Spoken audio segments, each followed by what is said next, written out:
Nay, magtatagal po ba kayo sa Qatar? Tanong ni Mona sa kanyang ina. Anak, hindi ko rin alam eh. Siguro oo, kapag nagtuloy-tuloy ang kontrata ko at maganda ang trato sa akin ng magiging amo ko. Sagot ng ina ni Mona. Hindi mapigilang maluha ni Mona. 11 anyos pa lang kasi siya at ayaw niyang mawalay sa kanyang ina. Pero Nay, bakit po kasi kailangan niyo pang umalis?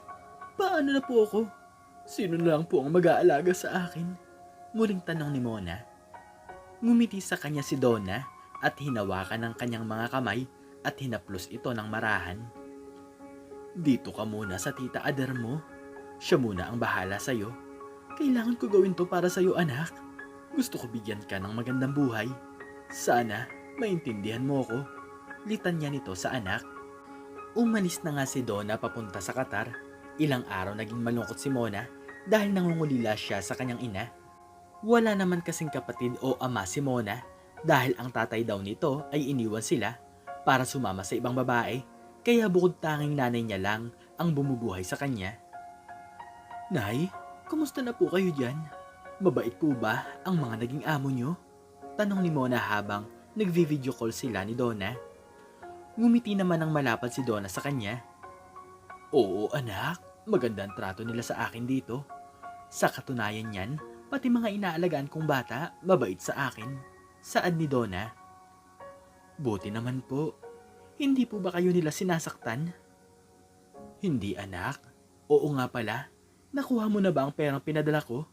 Pag-iibang tanong ni Donna. Opo, Nay. Binigay na po sa akin ni Tita Ader yung allowance ko. Sagot ni Mona na nagpangiti kay Donna. Buti naman kung ganon. Bilhin mo ang gusto mo ha. Nagtatrabaho ako dito sa Qatar para mabigay ko ang lahat ng gusto mo. Sambit ni Donna. Ginawa nga naman ni Donna ang kanyang pinangako sa anak. Binibigay niya ang lahat ng mga gusto ni Mona, subalit ang hindi niya maibigay kay Mona ang pag-uwi sa Pilipinas dahil nahaba ang kanyang kontrata sa kanyang amo. Kailan po ba kayo uuwi? 5 taon na po kayo dyan sa Qatar ah. May pagtatampong sambit ni Mona habang nakikita niya kung paano alagaan ng kanyang ina ang mga batang amo nito. Anak, sinasabi ko naman sa'yo, di ba? Sayang kung uuwi agad ako. Hayaan mo baka bago ka mag-birthday, baka uwi na ako. Sagot ni Donna na nagpasimangot kay Mona. Sinabi niyo na rin yan nung nakaraang taon. Hindi naman kayo umuwi. Lagi na lang kayong nangangako. Hindi niyo naman tinutupad. Sabi ni Mona. Hindi naman maiwasang malungkot ni Donna. Gustong gusto niyang yakapin ang kanyang anak at suyuin dahil alam naman niyang magtatampo ito. Subalit hindi niya ito magagawa dahil malayo sila sa isa't isa. Kailangan niya kasi iyon gawin para kay Mona. Nagsasakripisyo siyang magtrabaho sa ibang bansa para mabigyan ng magandang kinabukasan ng kanyang anak. Mona, kain tayo sa labas. Paghihiya ng kaibigan ni Mona. Oo nga pala, binilhan ako ni Daddy ng bagong cellphone. Saad ng kaibigan ni Mona na si Hana. Napatingin naman sila sa bagong cellphone ni Hana kahit si Mona ay nakasilip din. Wow, iPhone yan ah. Ang bait talaga ng daddy mo, Hana. Papuri ni Leia sa ama ni Hana. Hindi naman. Alam mo na doktor si daddy kaya sadyang binibigyan niya ang lahat ng gusto ko. Pagbibida ni Hana sa mga kaibigan niya. Pilit ng ngiti na lamang ang pinakita ni Mona sa kanyang mga kaibigan. Mga rich kid kasi ang mga ito at lahat sila naka-iPhone na habang siya ay tanging Android cellphone lang ang meron. Gusto niya rin magkaroon ng ganoong klase ng cellphone kaya pagka-uwi niya sa bahay nila, agad niyang tinawagan ang kanyang ina. Nay, gusto ko pong bumili ng bagong cellphone. Saad ni Mona na nagpataas ng kilay ni Donna. Kakabigay ko lang sa'yo ng bagong cellphone, di ba? Mag-iisang buwan pa nga lang sa'yo yan. Takang tanong ni Donna. Oo nga, pero ang cheap naman kasi ng binili niyo. Yung mga kaibigan ko, puro naka-iPhone tapos ako Android lang. Nakakahiya kayang ipakita sa kanila ang cellphone ko. Sambit ni Donna habang nakabusangot ang muka. Anak naman, ano ngayon kung Android lang ang cellphone mo? Ang mahalaga di ba may nagagamit ka? Saad ni Donna at mas lalong bumusangot ang muka ni Mona. Ayoko nang binili niyong cellphone. Gusto ko rin ng iPhone. Please, Nay. Bigyan niyo naman ako ng perang pambili ng bago. Pakiusap ni Mona na nagpabuntong hininga kay Donna. Sige. Sige. Magkano ba yun? Pagsukong tanong ni Donna na nagpangiti kay Mona ng malapad. Nasa 70,000, Nay. Yung pinaka-latest ngayong iPhone ang bibilin ko. Saad ni Mona habang nakangiti. 70,000? Ang mahal naman ang gusto mong bilhin, anak. Wala bang mas mababa doon? Wala po. Ganun talaga ang iPhone. Mahal. Bibilhan niyo ba ako o hindi? Pagtatanong ni Mona sa kanyang ina. Seryoso munang tiningnan ni Donna ang kanyang anak. Alam niyang malaki ang pagkukulang niya dito bilang isang ina sapagkat nais niya lang naman ibigay dito ang magandang buhay. Subalit habang natagal, napapansin niya na nagiging maluho na si Mona. Naks, Mona oh. Naka-iPhone ka na rin ha. Sambit ng kaibigan ni Mona at ngumiti lang siya sa mga ito. Bago rin ang baga, sabat naman ni Hana na mas lalong nagpalapad ng ngiti kay Mona. Binili kasi ako ni Mami ng bagong cellphone tsaka bag. Sabi niya kasi, luma na raw at cheap daw yung dati kong cellphone. Pagmamalaki ni Mona sa kanyang mga kaibigan. Grabe, yayamanin ka talaga. Lagi kang updated sa mga trending. Saad ni Leia. Ano ba ang trabaho ng mami mo?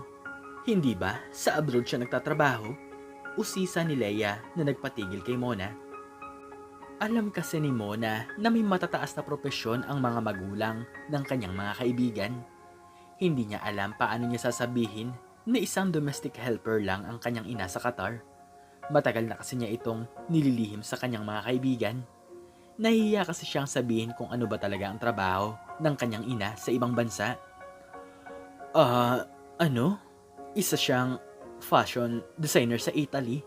Pagsisinungaling ni Mona at namangha naman ang kanyang mga kaibigan. Wow, totoo ba? Isang fashion designer ang mama mo? Grabe, kaya pala lagi kang nakasabay sa mga trend ngayon. Siguro sa mama mo galing yung damit mo, no? Pagtatanong muli sa kanya ng isa pa niyang kaibigan. Napilitan na lamang tumango si Mona. Kinakabahan lang kasi siyang mahuli ng mga ito na nagsisinungaling lamang siya. Ayaw niya kasing mapahiya sa mga kaibigan niya kaya hanggang kaya niyang makisabay sa mga ito ay ginagawa niya. Dahil sa sinabi ni Mona, mas lalo siyang hinangaan ng mga kaibigan niya. Parang siya na nga ang naging team leader sa grupo nila. Pero dahil doon, mas lalo namang ginigibit ni Mona ang kanyang ina. Nay, kailangan ko po ng pera. Saad ni Mona. Na naman? Kakapadala ko lang sa'yo, di ba? Nagsusumbong na nga sa akin ng tita mo kung ano-ano raw ang binibili mo sa perang pinapadala ko. Anak, sabi ko di ba, magtipid ka naman. Sermon ni Donna. Habang si Mona ay tamad na tamad siyang tinitingnan. Ang dami niyo namang reklamo eh. Kung ayaw nyo magbigay, edi wag. Babalang natura ni Mona habang inis na kinamot ang kanyang ulo. Anak, hindi ako sa nagrereklamo. Linggo-linggo na lang kitang pinapadalhan ng pera. Saan mo naman ba dinadala to? Hindi ako linggo-linggo nasahod dito, anak. Tsaka paano ako makakauwi niyan kung hindi ako nakakaipon? Unawain mo naman ako, anak. Paliwanag ni Donna. Hay nako, buti pa ang mga kaibigan ko. Lahat ng gusto nila, ibinibigay agad ng mga bagulang nila. Eh ako, ang dami-dami pang sinasabi. Nauuyam na sambit ni Mona. Ilang araw hindi tumawag si Mona sa kanyang ina. Nagtatampo kasi ito dahil hindi na ibibigay ang gusto niya. Balak niya kasing bumili ng mga brand new na damit pero hindi niya yun magawa dahil hindi siya binigyan ng pera ng kanyang ina. Hanggang tumawag ulit ang kanyang ina at wala na siyang nagawa kundi sagutin ito. Hindi mo ba talaga ako papansinin? May lungkot na sambit ng kanyang ina. Ano ba kasi yun? May gagawin pa ako. Ibibigay ko na ang gusto mo. Tura ng kanyang ina at bigla namang lumiwanag ang mga mata ni Mona. Talaga po, Nay? Tanong ni Mona at tumango naman ng 3 beses si Donna. Oo, basta ang kapalit nun, lagi kang mag-a-update sa akin. Sobrang nag-aalala ko dito sa tuwing hindi mo ako pinapansin. Huwag ka nang magtampo, okay? Malumanin na sambit ni Donna na nagpangiti kay Mona. Opo, Nay. Pangako, lagi ko na pong sasagutin ang tawag niyo. Saad ni Mona. Binigyan na nga ulit ni Donna ng pera ang kanyang anak.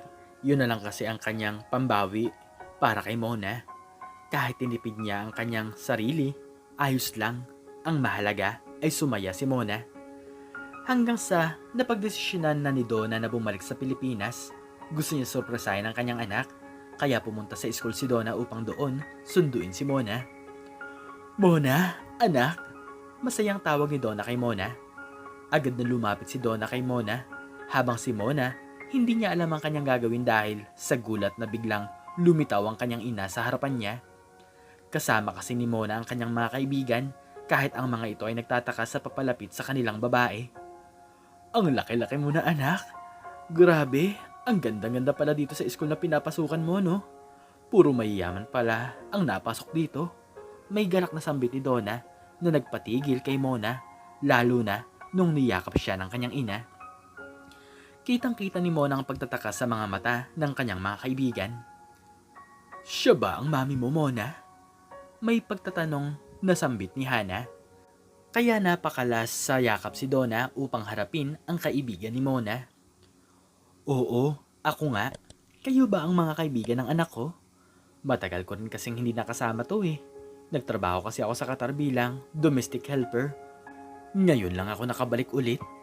Sunod-sunod na mga litanya ni Donna na nagpahina ng tuhod ni Mona. Kitang-kita ni Mona ang mga pangiinsulto sa mga mata ni Hana. So, hindi po kayo galing sa Italy? Hindi po kayo isang fashion designer? Italy? Fashion designer? Nalilitong tanong ni Donna at unti-unting rumerehistro sa utak niya ang kanyang anak na ngayon ay namumutla na sa kanyang tabi. Mag-usap nga tayo, Mona. Maotoridad na sambit ni Donna pagkarating nila sa kanilang bahay. Tungkol saan naman ba? Tanong ni Mona na ngayon ay hindi pa rin mawala ang pagbusangot ng kanyang muka. Ano ba ang mga pinagkukwento mo sa mga kaibigan mo? Talagang puro sinungalingan pa ang sinabi mo. Akala ko, ikaw ang masusurprise ko. Mukhang hindi pala. Ako pala ang masusurpresa. Inis na bumuntong hininga si Mona at humarap sa kanyang ina. Anong gusto niyong sabihin ko? Isang domestic helper lamang ang nanay ko sa Qatar? Ganoon ba? Kaya mas pinili mong magsinungaling para makasabay doon sa mga kaibigan mo? Magkaiba ang pamumuhay nila sa pamumuhay natin. Kaya naman pala kulang na kulang ang perang pinapadala ko sa'yo dahil dyan sa kayabangan mo. Kayo naman ang nagsabing lahat ng gusto ko ay ibibigay nyo, hindi ba? Tapos ngayon, nagrereklamo kayo. 8 years po kayong nawala at wala ako naging karami sa 8 taon na yon. Kasalanan nyo rin naman kung bakit ako nagkaganito dahil mas inuuna nyo mag-alaga ng ibang bata kaysa sa sarili nyong anak. Saad ni Mona at nakatikim siya ng isang malakas na sampal sa ina. Ginawa ko yun para sa'yo. Anong tingin mo sa akin? Nagpapakasarap sa Qatar. Hindi mo alam ang pinagdadaanan ko para lang mabigyan kita ng magandang buhay. Sambit ni Donna na nagpatigil kay Mona. Pagtapos ng kanilang alitan, ilang araw hindi nagpansinan ng mag-ina para bang isa silang mga estranghero sa isa't isa. Nilayuan din ni Mona ang mga tinuturing niyang kaibigan. Marami rin siyang bulungan na naririnig tungkol sa kanya. Akalain mo yun? Akala mo kung sinong rich kid? Katulong lang pala ang nanay niya sa ibang bansa. Pangiinsultong wika ni Hana at nagtawanan ang mga dating kaibigan ni Mona. Hindi na sana papansinin ni Mona ang mga ito, subalit humarang sila sa daraanan ni Mona. Uy, peking rich kid, nandito ka na pala. Kumusta naman ang pagpapanggap mo? Ayos ba? Natatawang sambit ni Leia. Umalis kayo sa dadaanan ko. Nako, inuutusan tayo ni Madam. Paano kung ayaw namin? Nakataas na kilay na sambit ni Hana sabay tulak kay Mona na naging dahilan bakit napasubsob sa putikan si Mona. Imbis na tulungan siya, samot-saring tawa ang naririnig niya sa mga ito. Hindi mapigilang maiyak ni Mona habang nakasubsob siya sa lupa at doon niya lang na-realize na maling magkaroon ng kaibigan sa maling paraan. Umuwi na si Mona at bakas pa rin ang putik sa kanyang uniform. Sinalubong siya ng kanyang ina na may halong pag-aalala. Anak, anong nangyari sa'yo? Bakit ang dumi ng uniform mo? Tanong ni Donna. Nagulat na lamang si Donna nung bigla siyang yakapin ng anak. Patawarin niyo po ako, Nay. Patawarin niyo po ako sa lahat ng kasalanan ko. Patawarin niyo po ako kung naging mayabang akong anak at naging maluho para lang makipagsabayan sa mga kaibigan ko. Pero ngayon, nalaman nila ang totoong ako. Hindi pala nila ako kayang tanggapin. Umiiyak na sambit ni Mona. Huminga naman ng malalim si Donna at hinaplos ang likuran ng kanyang anak. Kahit anong mali at pagsisinungaling ang gawin mo, nandito pa rin ako, anak. Lagi kang tatanggapin ng buong buo. Tsaka isa pa, gusto ko rin matuto ka sa pagkakamali mo. Hindi mo makukuha ang mga kaibigan para lang sa material na bagay. Masarap magkaroon ng kaibigan na totoo at totoo ka rin sa sarili mo. Saad ni Donna. At dahil doon, mas natuto si Mona sa buhay. Nagkaroon naman siya ng mga kaibigan. Hindi man ito kasing yaman ng mga dati niyang kaibigan pero sigurado siyang totoo ang mga ito sa kanya. Sabi nga nila, ayos lang may pagmalaki sa buhay. Subalit, dapat tama at totoo. Tsaka huwag ka raw magsisinungaling sa totoong ikaw at totoo mong buhay. Kung hindi ka tanggap nila, ayos lang. Basta ang mahalaga, lagi kang tapat sa sarili mo. At hanggang dito na lamang po nagtatapos ang istorya ng Juana Tales at sana po ay nagustuhan niyo ito. Please like, share, and subscribe and click the notification bell para palagi po kayong updated sa mga bago ko pong istorya. Muli ay maraming salamat po at God bless us all.